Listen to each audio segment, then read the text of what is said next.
Em 1958, um garoto de 17 anos marcou o futebol para todos os tempos. Não somente entregou a Copa do Mundo para aquela que seria a maior seleção de todos os tempos, como também marcou toda uma geração até os dias de hoje. A camisa 10. O que poucas pessoas sabem é que na Copa de 1958 os números eram sorteados e quis o destino que o nosso rei usasse a camisa mais icônica da história do futebol.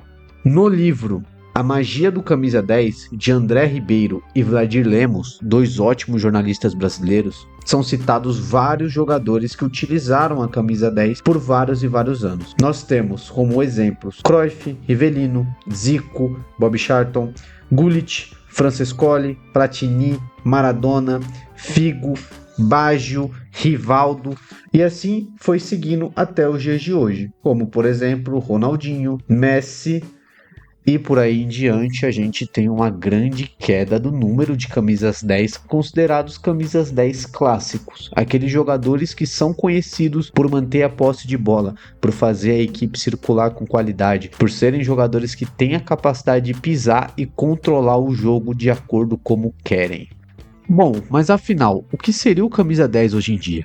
Além de não garantir que o melhor jogador da equipe vestirá a 10, o que era algo muito incomum antigamente, o camisa 10 clássico virou, na verdade, aquele atleta de entrelinhas, aquele jogador que joga mais no corredor central, participa bastante da construção, mas principalmente joga atrás dos atacantes, buscando o jogo independente dos corredores. E para responder a pergunta do porquê nós não temos mais tantos camisas 10, eu decidi analisar as equipes que estão na quarta de finais da Champions League, passando por equipe e vendo quem são os jogadores que fazem essa função no futebol atual. O Arsenal, por exemplo, joga num 4-3-3 com um tripé no meio de campo, esquema que ficou muito famoso nos últimos anos, sendo utilizado por vários treinadores. O camisa 10 da equipe, entre aspas, seria o Odegaard, o jogador que atua no entrelinhas, que baixa constantemente, que faz a equipe circular a posse com um pouco mais de qualidade.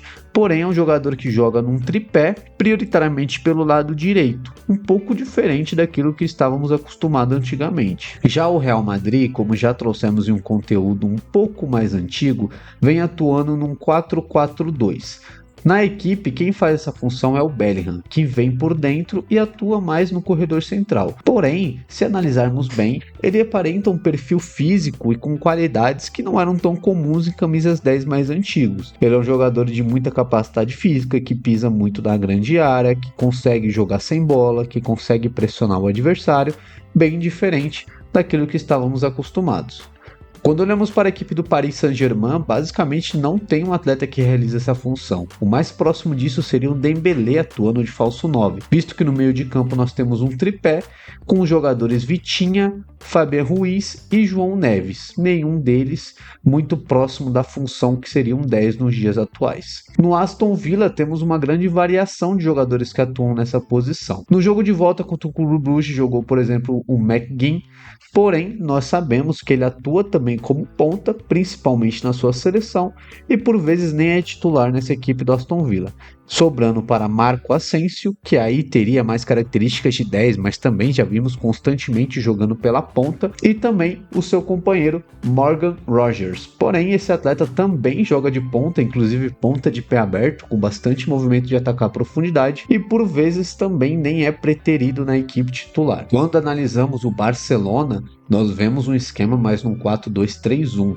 Esse 4-2-3-1 favorece que a equipe tenha um camisa 10. Só que nesse caso é Dani Olmo, que assim como o Odegaard tende a participar mais da construção nos corredores laterais, já foi utilizado muito tempo como ponta, principalmente ponta de pé aberto, como foi muito comum de ver ele no Leipzig, e também não é um atleta que aparenta aquela capacidade de pisar, controlar o jogo o tempo todo, embora tenha uma grande qualidade de passe. Já o Borussia Dortmund, na minha opinião, é a equipe que tem o mais próximo de um 10, também jogando num 4-2-3-1, o Brandt, que atua no corredor central, tem uma característica de pausar bastante o jogo, pisar na bola, tentar circular com um pouco mais de lentidão, entre aspas, controlando bastante o jogo e garantindo que a equipe tenha posse de bola quando a bola cai no pé dele. Já o Bayern de Munique, quem vem atuando nessa função é o Musiala, que também é um jogador que joga muito como ponta, principalmente na seleção alemã, Inclusive nesse próprio Bayern de Munique já realizou essa função.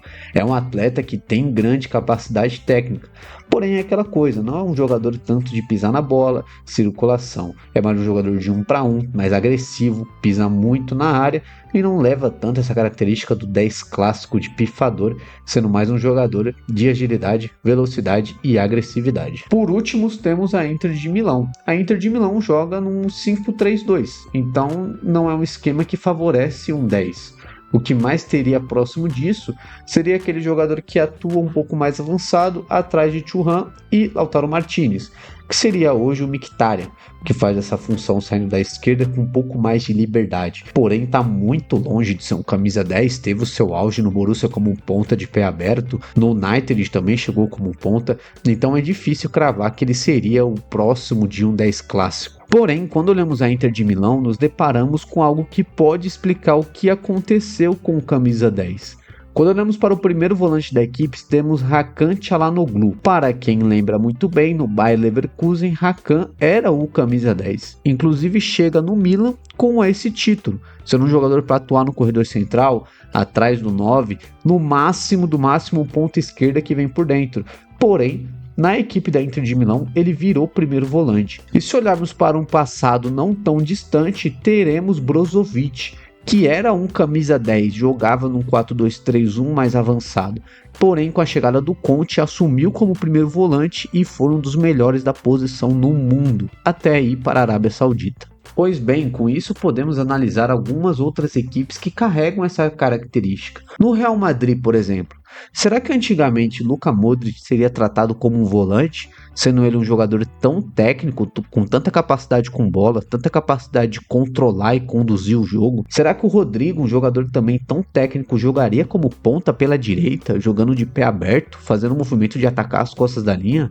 No Paris Saint-Germain, o Vitinha seria esse primeiro volante? Não seria ele mais próximo de um 10? Um jogador que tem qualidade para pisar, para girar na pressão, para controlar o jogo? No Aston Villa nós temos o Tielemans, que é um camisa 8. Porém, será que ele seria 8 antigamente? Um jogador que é muito forte, é verdade, porém quando pisa na bola e coloca para controlar, é muito difícil de tirar a posse dele. Além de ter esse entendimento do controle de jogo, colocar a bola no chão e fazer a sua equipe ter qualidade na saída. Já no Barcelona nós temos o Pedri, que é um camisa 8, porém acredito eu que seria o mais próximo de um 10 clássico se jogasse no futebol de antigamente. Ele tem uma capacidade com bola impressionante, consegue pifar com muita facilidade, até mais do que o Dani Olmo.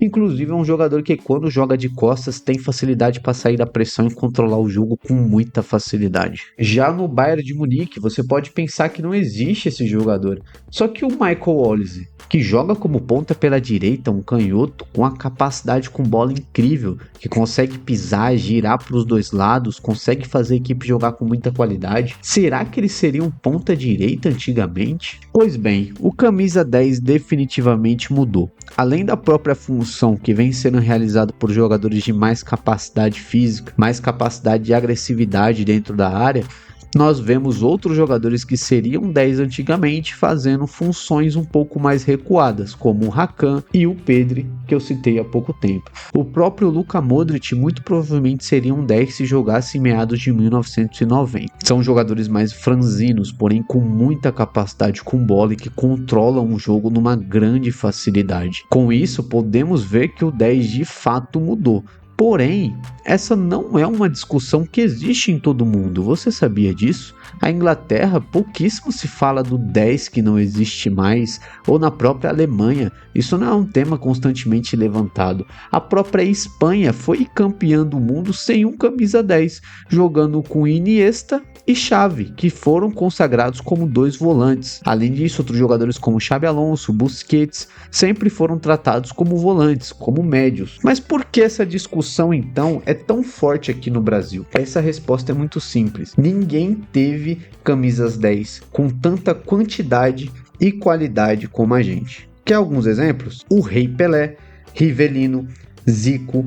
Um pouco mais à frente nós temos Rivaldo, temos jogadores como Ademir da Guia, Dida, Zizinho, Tostão, Jairzinho, Gerson Canhotinha de Ouro, Alex Raí e outros jogadores que não necessariamente foram grandes camisas 10 de jogar por dentro, porém carregavam essa plasticidade do jogo brasileiro e essa clássica do camisa 10, como o Garrincha e o Ronaldinho Gaúcho. Então é muito simples a gente entender porque países europeus não têm essa preocupação com camisa 10. Na Holanda, por exemplo, camisa 10 nem seria algo muito relevante ou místico como tem pra gente, porque o melhor jogador da história da Holanda usou a 14, que foi o Cruyff, que para nós é considerado um camisa 10. Porém, o que gera todo esse debate, o que gera toda essa dúvida, é uma questão que eu também vou deixar para vocês comentarem aqui para mim. O camisa 10 mudou para se adaptar ao futebol moderno ou não temos mais esses jogadores?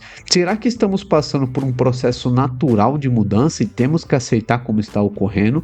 Ou esse jogador simplesmente está deixando de existir e a gente está inventando, colocando outros para realizar essa função? Deixa o seu comentário e vamos debater sobre isso.